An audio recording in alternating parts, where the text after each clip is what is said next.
Good evening, everyone. Am I audible? Yes, sir. Good evening, sir. Okay, very nice. Last class में हम लोगों ने cell का structure and function बारे में हम लोगों ने डिस्कस करना शुरू किया था।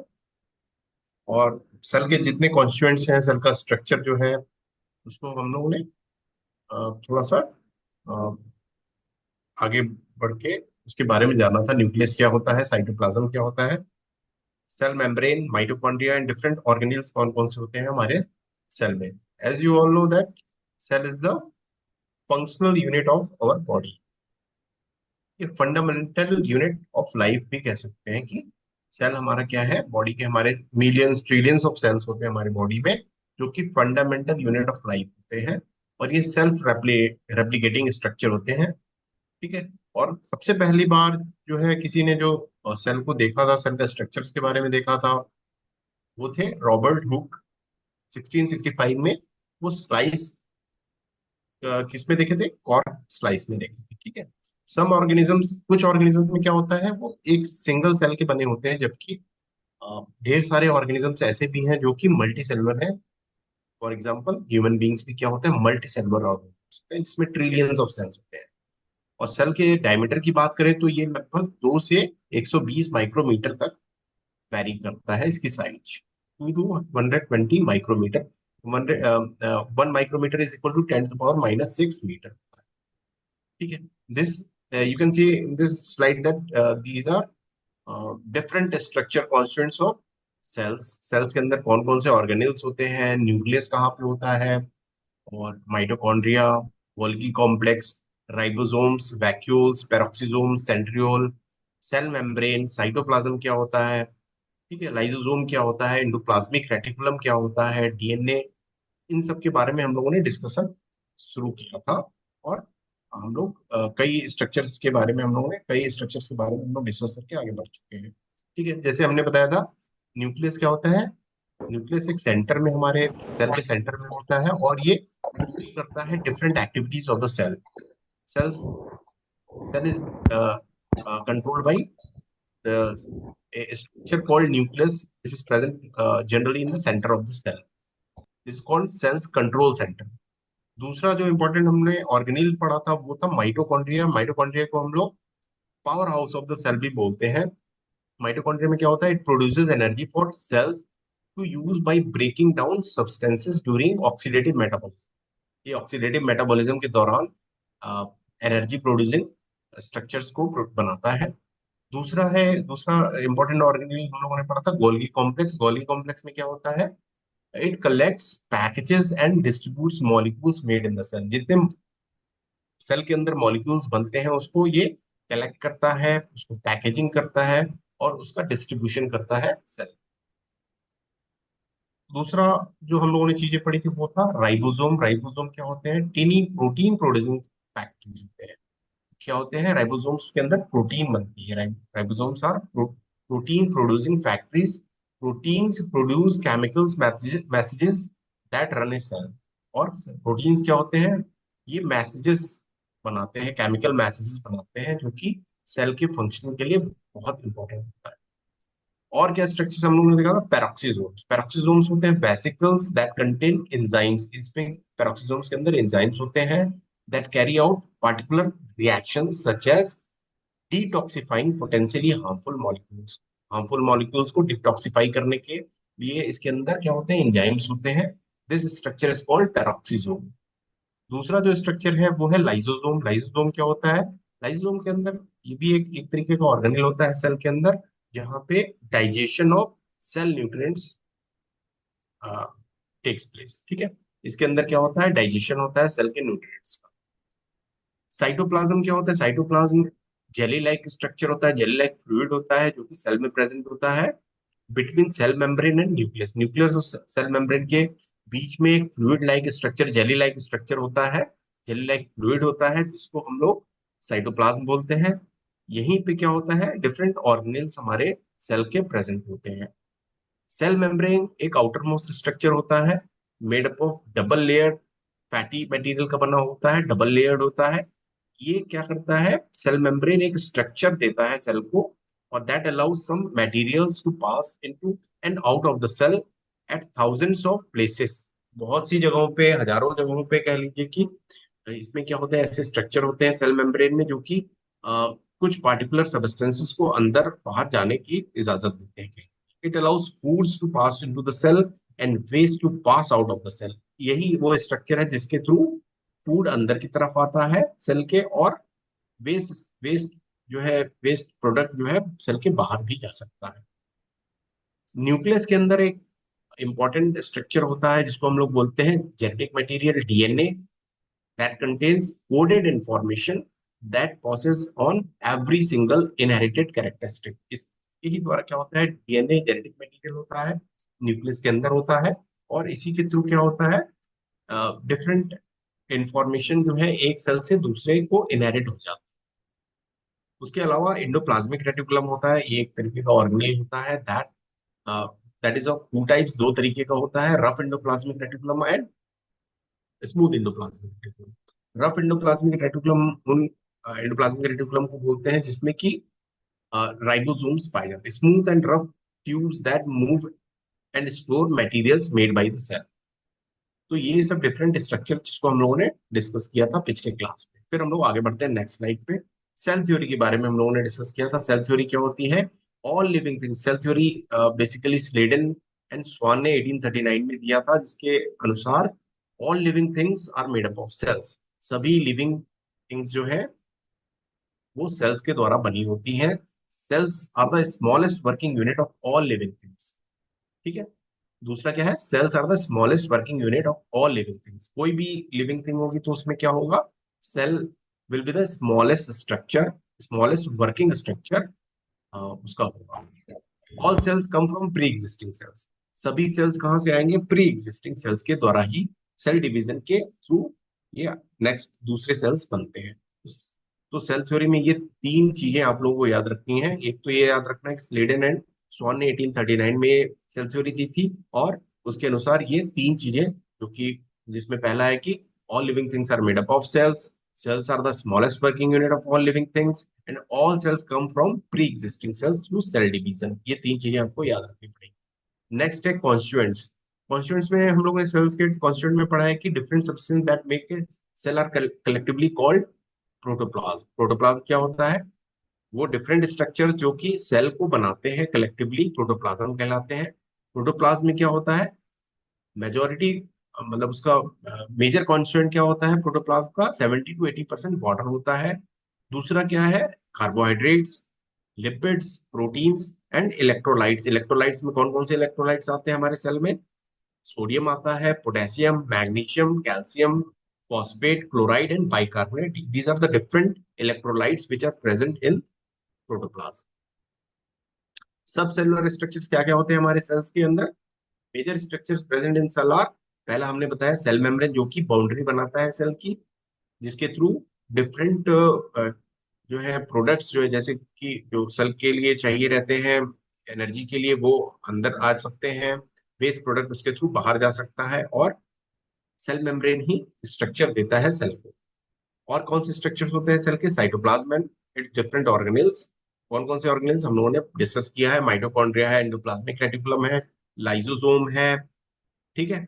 ये सब क्या है, डिफरेंट ऑर्गेनेल्स हैं जो कि साइटोप्लाज्म के अंदर पड़े रहते हैं।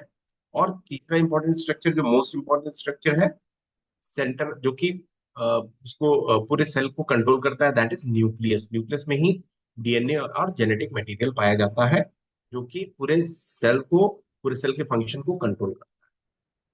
सबसे पहला फिर उसमें हम लोगों ने डिस्कस किया था, मेजर इंपॉर्टेंट जो आउटर मोस्ट होता है वो है cell membrane. Cell membrane cell की बाउंड्री बनाता है, और इसके थ्रू डिफरेंट केमिकल्स और वेस्टेज आर पार आ जा सकते हैं। ठीक है।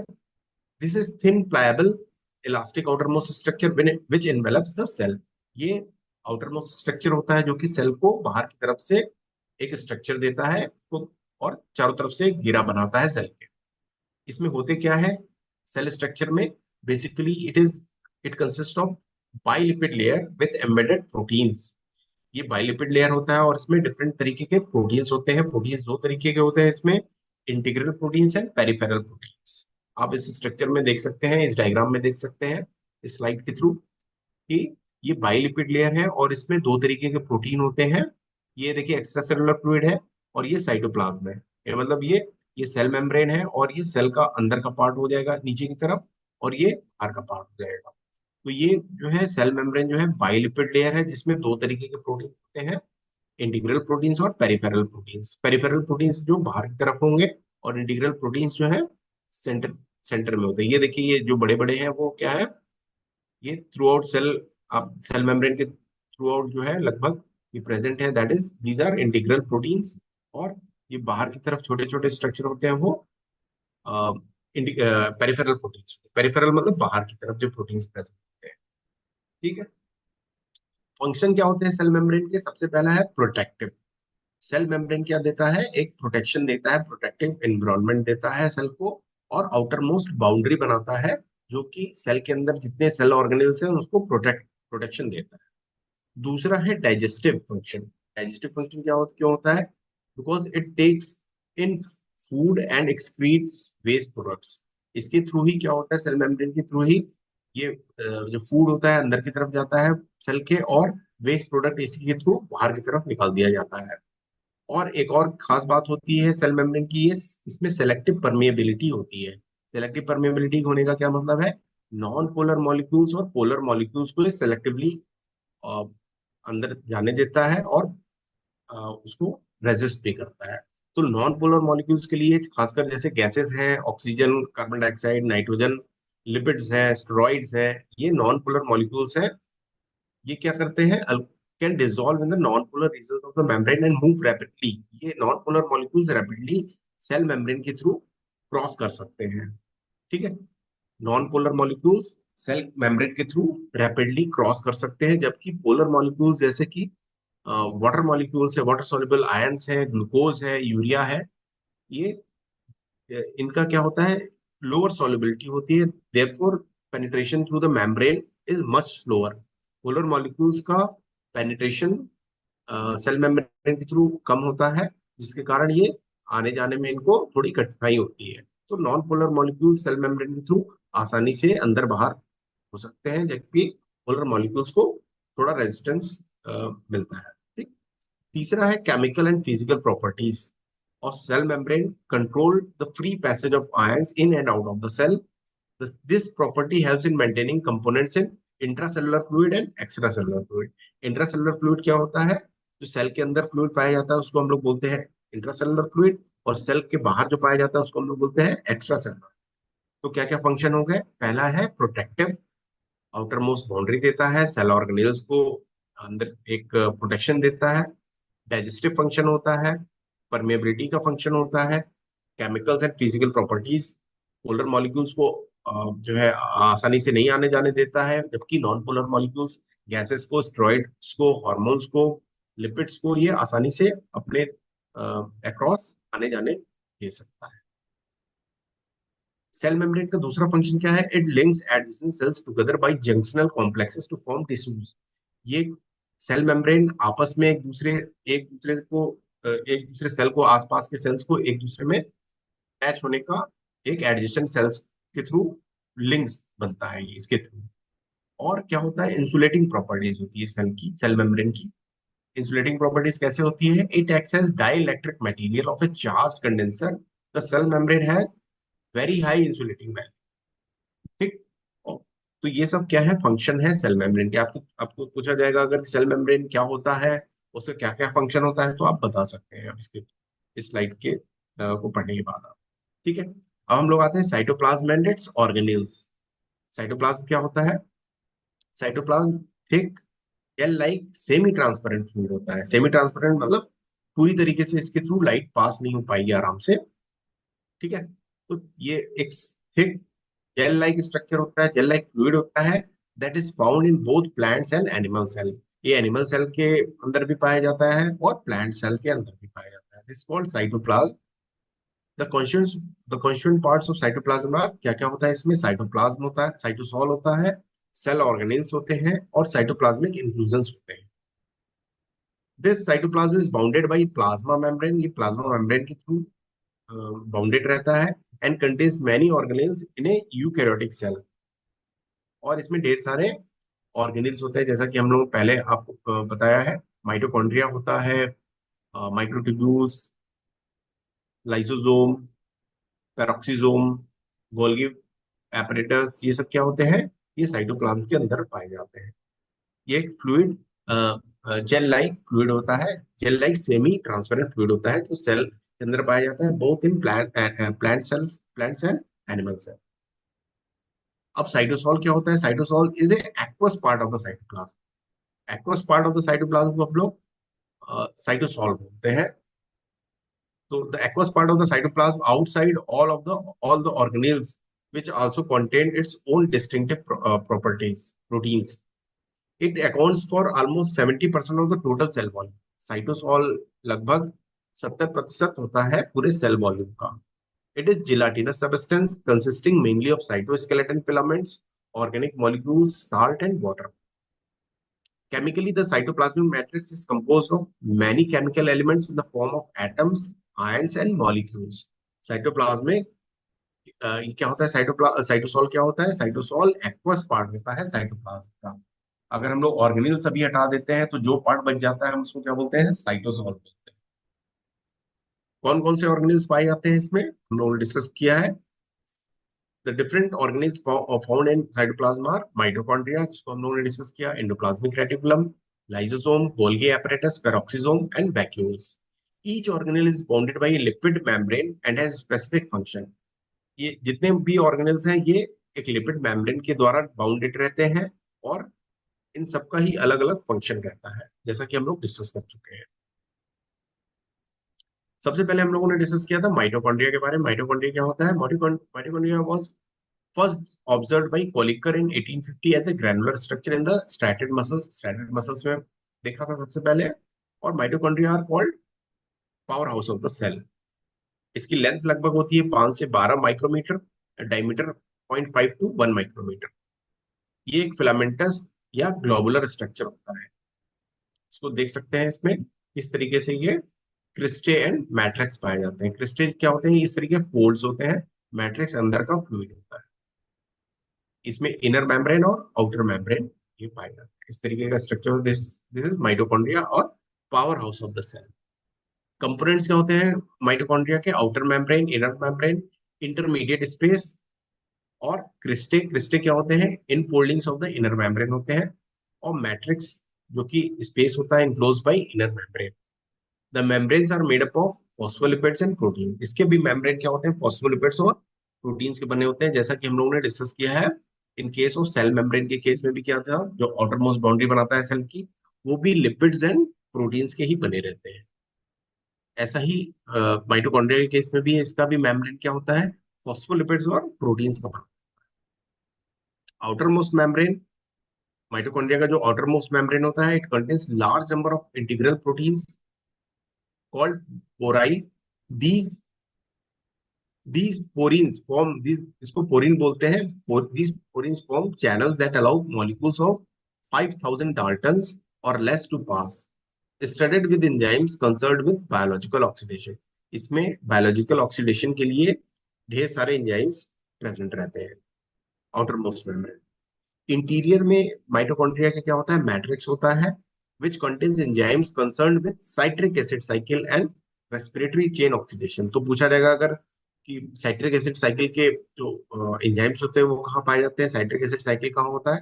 फिर तो माइटोकॉन्ड्रिया में इसके एंजाइम्स पाए जाते हैं, रेस्पिरेटरी चेन ऑक्सीडेशन के एंजाइम्स पाए जाते हैं मैट्रिक्स में माइटोकॉन्ड्रिया के। तो major metabolic pathways involve in oxidation and of carbohydrates, lipids and amino acids and part of special biosynthesis pathways involving urea and chemisynthesis are located in inner uh, inner part of inner membrane of mitochondria। अब inner membrane की बात करें तो it contains enzyme called ATPase. ATPase और other enzymes इसमें पाए जाते हैं, which are concerned with synthesis and metabolism of ATP। Inner membrane में क्या होता है? It contains enzymes of electron transport chain. Mitochondria के इनर मेम्ब्रेन में ही इलेक्ट्रॉन ट्रांसपोर्ट चेन के एंजाइम्स पाए जाते हैं। The ultimate purpose of these mechanisms is oxidative phosphorylation and synthesis of ATP। तो ऑक्सीडेटिव फॉस्फोराइलेशन, एटीपी का सिंथेसिस, ये सब कहाँ होता है? माइटोकॉन्ड्रिया के अंदर, इनर मेम्ब्रेन में। Mitochondria has some protein synthesized by mitochondrial DNA.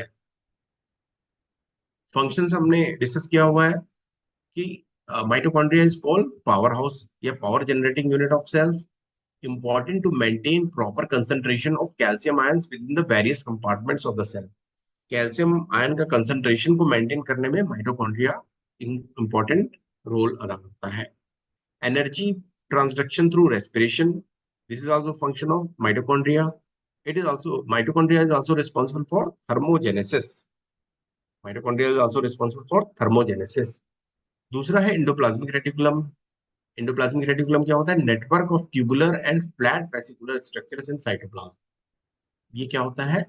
Network of tubular and flat vesicular structure cytoplasm में प्रेजेंट होता है। An extensive network of closed flattened membrane bounded sacs और सिस्टर्ने भी इसमें प्रेजेंट रहते हैं। Space inside the tubules is filled with endoplasmic reticulum, endoplasmic matrix. तो space इसके ट्यूब्यूल्स के अंदर जो होता है, फिल्ड रहता है एंडोप्लाज्मिक मैट्रिक्स के द्वारा।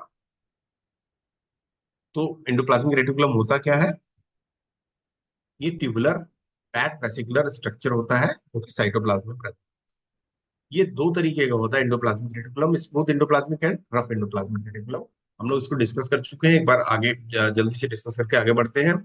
स्मूथ में राइबोसोम्स, स्मूथ एंडोप्लाज्मिक रेटिकुलम में क्या होता है? राइबोसोम्स एब्सेंट होते हैं, जबकि रफ में प्रेजेंट होते हैं।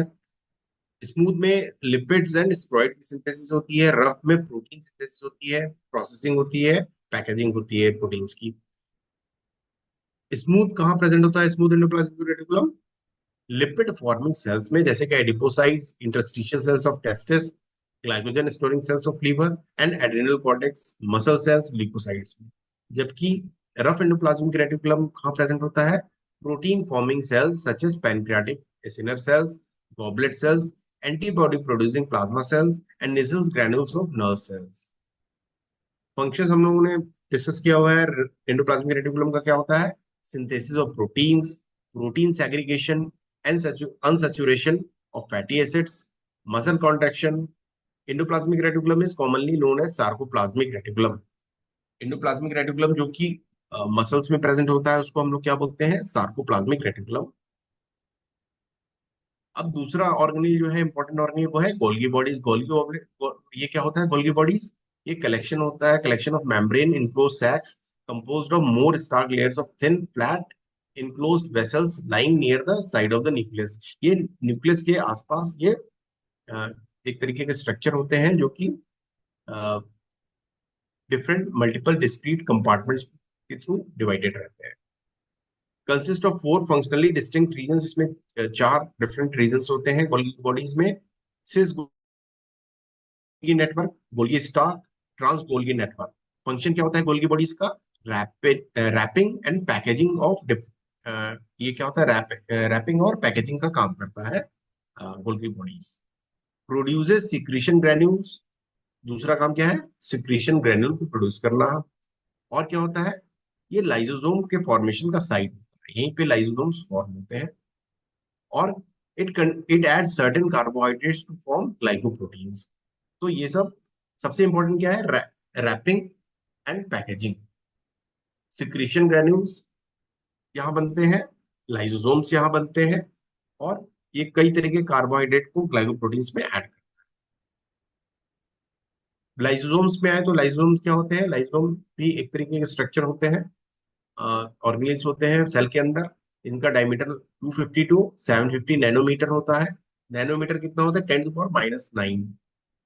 1 nanometre is equal to 10⁻⁹ metre. तो आप देख सकते हैं 250 टू 750 नैनोमीटर इसका डायमीटर होता है लाइसोसोम्स का। These are irregular structure surrounded by unit membrane, more acidic than rest of the cytoplasm. इसमें क्या होता है? एसिडिक एनवायरनमेंट होता है, जो कि बैक्टीरिया को क्या करता है? वहां पे बैक्टीरिया को किल किया जा सकता है आसानी से। और क्या करते हैं? वॉर्न आउट सेल्स को कंपोनेंट्स में ये डाइजेस्ट कर देता है।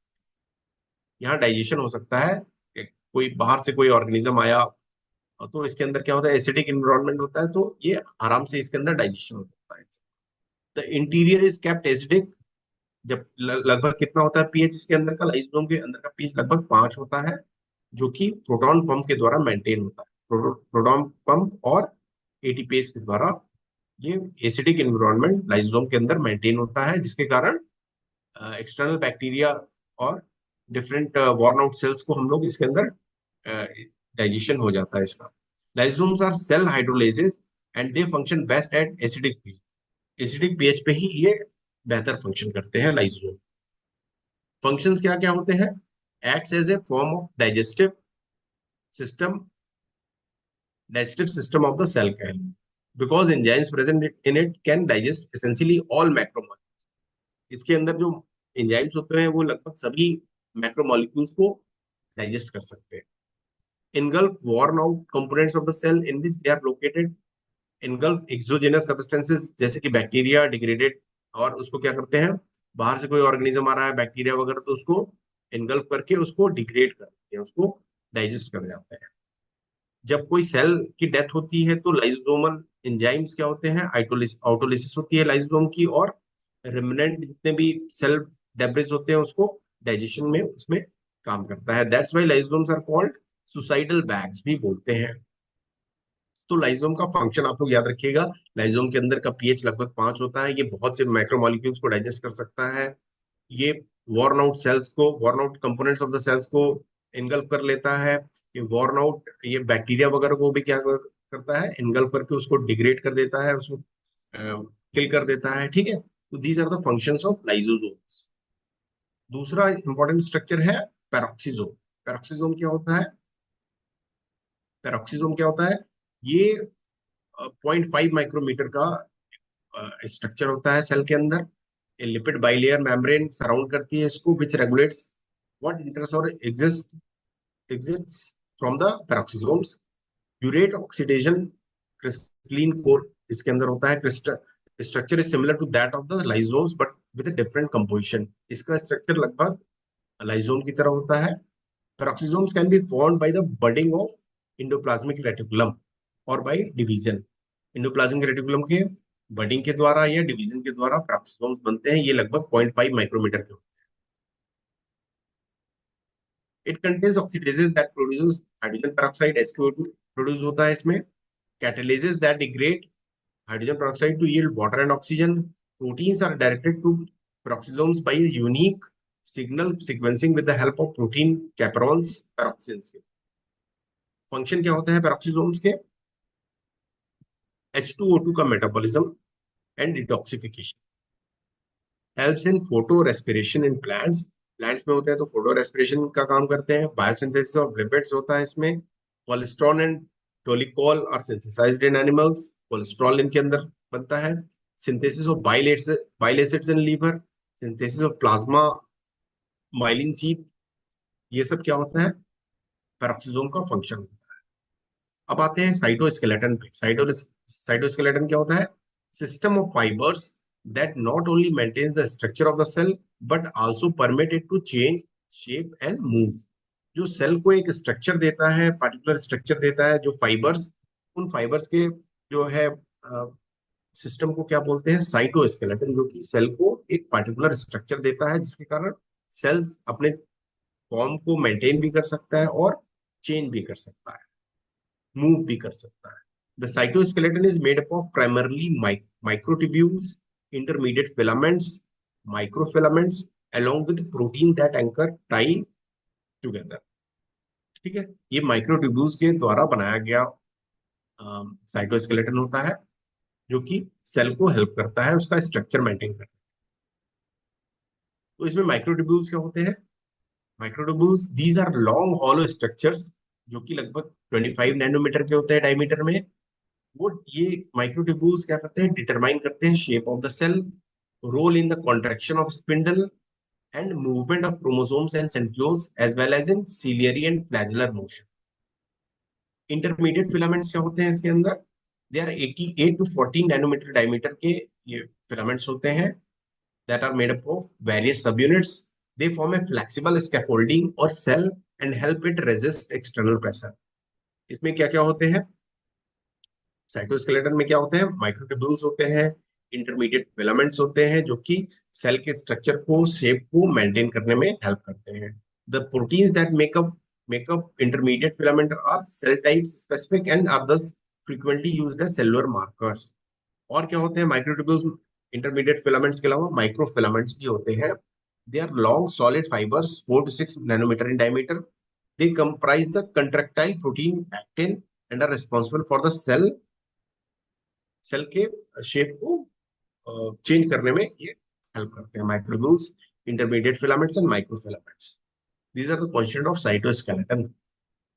Function: they are involved in movement of the chromosome, cell movement, processes that move secretion of granules in the cell, movement of proteins within the cell membrane. अब हम लोग आते हैं इंपॉर्टेंट स्ट्रक्चर सेल का, जो कि है न्यूक्लियस. हम लोग डिस्कस कर चुके हैं न्यूक्लियस कहाँ पे होता है. न्यूक्लियस सेल के लगभग सेंटर पे होता है, जो कि controlling centre of the cell भी बोलते हैं इसको, control centre of the cell. The nucleus contains chromatin. इसमें होता क्या है, न्यूक्लियस में क्रोमैटिन होते हैं, आरएनएज होते हैं, न्यूक्लियर प्रोटीन्स होते हैं, जो कि फ्रीली मूव करते हैं एक्वस सॉल्यूशन में. Nucleus is an integral structure that organize the genetic material and localizes nuclear function. A loosely organized matrix of nuclear lamins extends from the nuclear lamina into the interior of the nucleus. इसमें होता क्या है, nucleus में क्रोमैटिन्स होते हैं, RNA होते हैं, nuclear proteins होते हैं, जो कि इसके फंक्शन को मेंटेन करते हैं. These lamins serve as a site of chromatin attachment and organize other proteins into functional nuclear bodies. Nucleus का एक इन्वेलप होता है जिसको हम लोग बोलते हैं nuclear envelope. This is a complex structure which consists of two nuclear membranes and underly nuclear lamina and nuclear pore complex. इसमें होता क्या, ये न्यूक्लियस का एनवेलप बनाता है, कॉम्प्लेक्स स्ट्रक्चर होता है, जिसमें दो concentric membranes called inner and outer nuclear membranes. इसमें दो जो है कंसेंट्रिक मेम्ब्रेन्स होते हैं, जिसको हम लोग inner and outer nuclear membranes भी बोलते हैं. The outer membrane is continuous with the endoplasmic reticulum. So the space between the inner and outer nuclear membrane is directly connected to the lumen of the endoplasmic reticulum. ये देख सकते हैं structure, ये outer membrane है और ये inner membrane.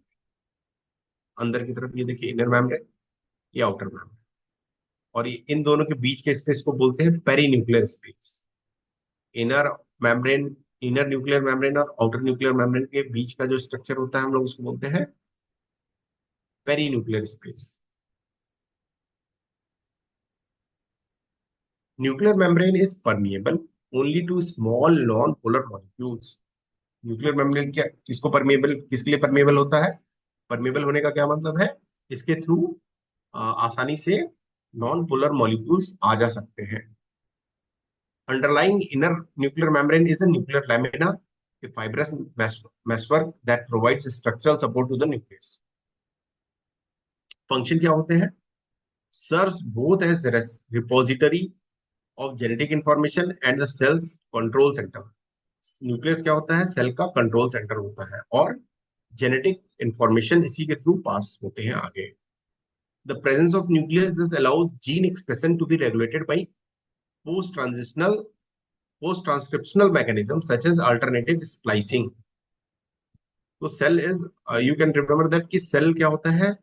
Control centre होता है. न्यूक्लियस क्या होता है? कंट्रोल सेंटर होता है सेल का, और जेनेटिक इंफॉर्मेशन एक जनरेशन से दूसरी जनरेशन न्यूक्लियस के थ्रू ही पास आउट होते हैं आगे. The presence of nucleus this allows gene expression to be regulated by post transcriptional mechanism. The nuclear envelope provides novel opportunities for the control of gene expression at the level of transcription. Summary में देखा जाए तो क्या क्या compartments होते हैं और उसके क्या क्या फंक्शन होते हैं. प्लाज्मा मेम्ब्रेन क्या करता है? Transport of ions and molecules. Cytosol क्या होता है? Metabolism of carbohydrates, lipids and amino acids होते हैं. Mitochondria, energy production. Endoplasmic reticulum, synthesis of proteins and lipids. Golgi apparatus, modification and sorting of proteins. Lysosomes, cellular digestion होता है lysosomes के थ्रू. Peroxisomes, utilisation of hydrogen peroxide. Cytoskeleton, cell morphology and cell motility में help करते हैं cytoskeleton. Nucleus क्या होता है? DNA synthesis and repair. तो these are the different compartments of the cell. ये क्या क्या होते हैं, कंपार्टमेंट्स होते हैं, कौन कौन से हुए? प्लाज्मा मेम्ब्रेन सबसे पहले देखा हम लोगों ने। प्लाज्मा मेम्ब्रेन में के थ्रू क्या होता है, मेजर फंक्शन क्या होता है? इसके थ्रू ट्रांसपोर्ट ऑफ आयंस होते हैं, ट्रांसपोर्ट ऑफ मॉलिक्यूल्स होते हैं। साइटोसोल क्या होता है? इसके अंदर मेटाबॉलिज्म कार्बोहाइड्रेट का होता है, लिपिड्स का होता है, अमीनो एसिड्स का होता है। माइटोकॉन्ड्रिया, माइटोकॉन्ड्रिया हमने बताया कि एक इंपॉर्टेंट ऑर्गेनेल होता है जो कि also mitochondria is all this is also called powerhouse of the cell. It is the site of energy production. Mitochondria is the site for energy production. दूसरा है एंडोप्लाज्मिक रेटिकुलम, जो कि हम लोगों ने देखा कि यहाँ पे प्रोटीन्स की और लिपिड्स की सिंथेसिस होती है। एंडोप्लाज्मिक रेटिकुलम में प्रोटीन्स और लिपिड्स की सिंथेसिस होती है, डिपेंडिंग ऑन किस तरीके का एंडोप्लाज्मिक रेटिकुलम है, whether it is. Endoplasmic reticulum दो तरीके का होता है हमने बताया, स्मूथ एंडोप्लाज्मिक रेटिकुलम है, rough endoplasmic reticulum. Rough endoplasmic reticulum में प्रोटीन्स की सिंथेसिस होगी, जबकि स्मूथ में लिपिड्स की सिंथेसिस।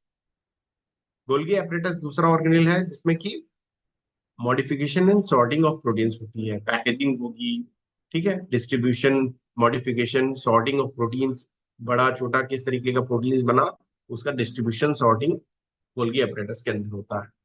लाइसोसोम एक इंपॉर्टेंट स्ट्रक्चर हम लोगों ने देखा जहां की सेलुलर डाइजेशन होता है। सेल का जितना डाइजेशन होगा वो लाइसोसोम्स के थ्रू हो जाता है। पेरोक्सिसोम में क्या होता है? Utilisation of hydrogen peroxide. Cytoskeleton की बात करें तो हम लोगों ने देखा कि cytoskeleton different microtubules and microfilaments के थ्रू बना रहता है, जो कि सेल की मॉर्फोलॉजी को मेंटेन करता है, और सेल की मोटिलिटी भी साइटोस्केलेटन के कारण ही होती है। और न्यूक्लियस, जो कि हम लोग लास्ट में पढ़ा, जहाँ पे डीएनए की सिंथेसिस होगी, उसका रिपेयर होगा।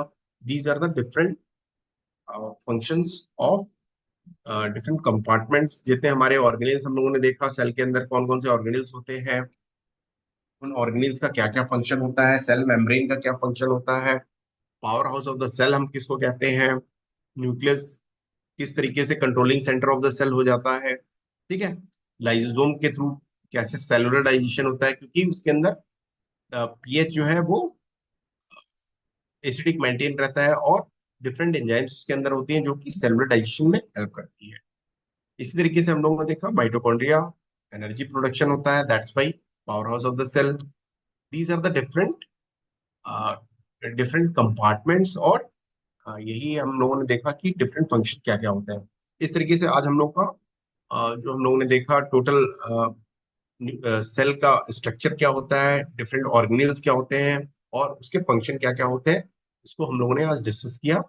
और आज हमारा ये क्लास इसी के लास्ट स्लाइड से खत्म होता है, और इसको आप लोग डिस्कस कर लीजिएगा, पढ़ लीजिएगा। स्लाइड ये power point I think share हो चुका है ग्रुप में। अगर किसी के पास नहीं हो तो प्लीज बता दें, दोबारा हम शेयर कर देंगे। कोई ऐसा है जिसके पास ये स्लाइड नहीं है, PowerPoint cell structure and function का? Is there anyone? तो बेटा शेयर कर दिया तो अच्छा रहेगा। सर प्लीज शेयर कर दीजिएगा। शेयर कर दें?